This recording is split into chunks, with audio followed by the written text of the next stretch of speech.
I'm in the pub and I'm going to listen to Linda Thompson, Proxy music for the 10th time. It's a great folk album. Who doesn't love a bit of Linda? This is UFO, by the way, I'll show you quickly. So Linda Thompson, I always go back to one of my favourite folk albums that she did with her husband, Richard Thompson. She's just a legend. Elvis fancied her, you know, and yeah, enjoy the folk journey. Track 1, solitary. It's a good start, wasn't it? Solitary Traveller with Kam Thompson. I mean, if you had any worries about the voice, that it was soon relieved. She sounds as good as ever. She is just sounding amazing, as she does all the way through the album. It might be Kam singing, I suppose, but I'm pretty sure it's Linda, and it's just everything you hope for an open track. It's got that carnival, carousel, folky feel. You're somewhere in the 1800s at a carnival, and it just takes you to a lovely folky world that everybody should go to now and again. It's not all about hip hop, you know. 9 out of 10, good start. Track 2, All or Nothing with Martha Waiwright. Somebody came in the pub and No Diggity came on, and I had to turn No Diggity off for this. That's never a good thing, but luckily what we've got here is a beautiful piano ballad. It takes a little bit long to get going, if it ever gets going. It's a disappointing track 2 for me. It's a bit slow, and I think there's better on the album. 6 out of 10. It's done. Track 3, Bonnie Lass. I mean, is there a more unmistakable voice than the Proclaimers? And they sound even more Scottish in this song than they usually do, and they're blooming Scottish. Never listened to a whole Proclaimers album, actually. That must be something I must do. Sunshine on Leaf, I believe, is one. Once I listen to that. But anyway, it's a wonderful song, and if I wasn't a fan of the Proclaimers before, I probably am now. It's just absolutely Bonnie Lass. I'm English, and it gets me there. 9 out of 10. Track 4 with Rufas Wainwright, not Martha this time. Darling, This Will Never Do. And it's a lovely Tom Waits style swing lounge job. It works really well in a pub, actually. Not that anybody's here or interested. I'm transported to sort of jazz bar in the late 50s, maybe early 60s. Must make that time machine. But yeah, beautiful and fits in really nicely. It's got sort of more of a jazz feel than a folk feel, but very welcome, very lovely, very 9 out of 10. Another 9 out of 10, it's a good album, this. Track 5, featuring Ren Harvieu, who I've never heard of. I Used to Be So Pretty, the song's called. That's depressing as is writable, but also so beautiful and heartfelt, and you feel for it. Getting old's not easy, trust me.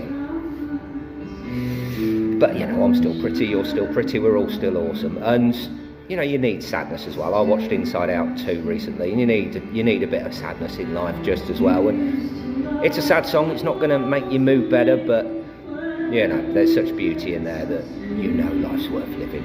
8 out of 10.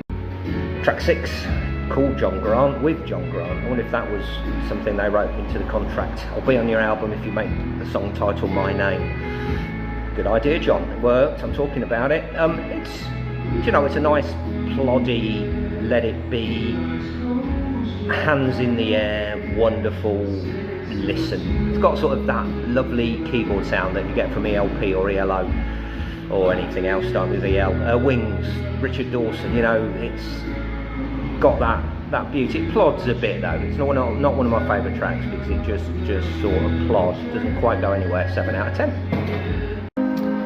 Track 7 with The Rails, Mudlark. Highlight for me, not my favourite track, but this is certainly up there. I do like this song. Hits me with all the right funky folky punches. It just is great. I must find out more about The Rails, actually, know nothing about them, but loving this and what I'm hearing. It's sort of magical in a way that only folk can be. You know, the Mudlark. If you said Mudlark in any other genre, you'd be in big trouble, but say it in folk and you're taken off to a folky world. Great album this, it's not tailed off, and it's another 9 out of 10.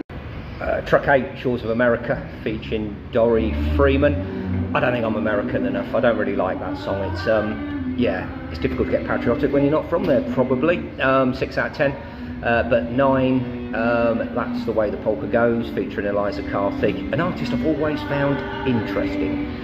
Takes a while to get going, to be fair, but it is worth it when it does. there's drums in it at the end. You know, it's a good example of how drums really make folk music work, but you do have to wait. Parts of the fiddle sound a bit like the Velvet Underground, which is always going to be a good thing. 7 out of 10.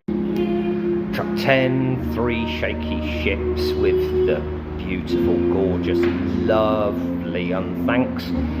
They make the most beautiful sound. If you don't know the unthanks, dig them out. The King of Rome is one of my favourite songs of all time, in my top 100 playlist, and there's just something about their voices that, if this was the music in heaven, I would not be surprised. They have that clarity of voice and storytelling, and just grab you straight by the gut and say, I'm going to make you feel emotional. And by Jiminy, they do. And as does Linda. Let's not forget how great she is. 10 out of 10. Top of the shop. Track 11. Those Damn Romances. The last track with Teddy Thompson.